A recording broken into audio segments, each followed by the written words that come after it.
I'm going to be a counterculture.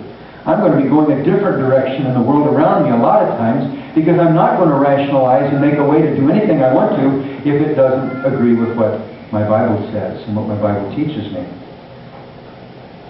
Chapter 18 continues the story of a man named Micah, whose downward spiral has continued and gone further and further. He's walked away from God. He's walked away from what God would like him to be. Chapter 18 tells us the story of another tribe. It begins with the story of another one of the tribes in Israel. I'm only going to take a couple minutes here to give you a little background, but the chapter is about the tribe of Dan, another tribe. The tribe of Dan hadn't taken over their territory yet. When the Israelites went into Canaan, they took over the territory a little bit at a time. God had promised that He would help them to take it over. The tribe of Dan didn't really believe that. They thought they had to do it themselves. And so it was that the Danites had become restless. They didn't have a place that they could call home. They had enemies pounding them on every side. And so they decided to go out. They sent 5 warriors out to go and look for a place that they could call home, a place that they could take over and have it be theirs, a place they could conquer. So the 5 warriors went out, and these spies, they went out and they finally end up at the home of Micah. So we're back to Micah again. They end up at the home of Micah, and they hear this. They come there, they spend the night, they hear the Levite, this priest, speaking. And they recognize his voice. They wanted to know the circumstances of his being there and what he was doing. The Levite explained that he was Micah's priest. Now the spies feel lucky.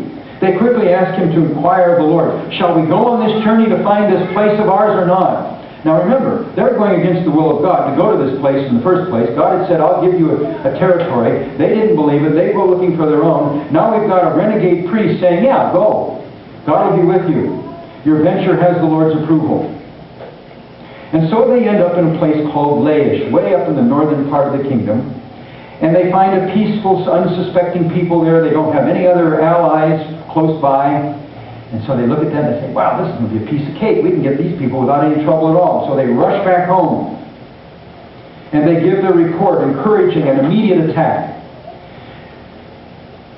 And so it is that they do that. Now, you know, it bothers me because God had said, I'll help you. I'll help you get your territory. I'll help you do it. And they said, no, we don't think God can do that. They didn't say it in those words, but that's what they were implying. What is faith anyway? Faith is being sure of what we hope for and certain of what we do not see. If you want anything that's doesn't go along with the culture today, that's it. That text is it. It says that.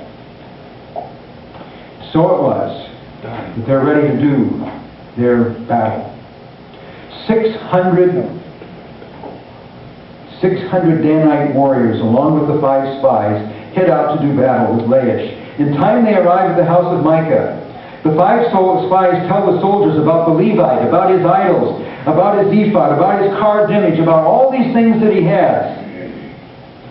Then the 5 men who had spied out the land of Laish said to their brothers, that's to those 600 soldiers, do you know that one of these houses has an ephod, other household gods, and a carved image and a cast idol?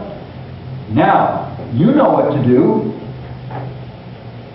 And so the 5 men go in, they greet the Levite, and they say, we're taking this stuff. And he says, you can't do that. They belong here. No, we're going to take it. Actually, what he's told is, what they actually told the Levite was, be quiet, shut up.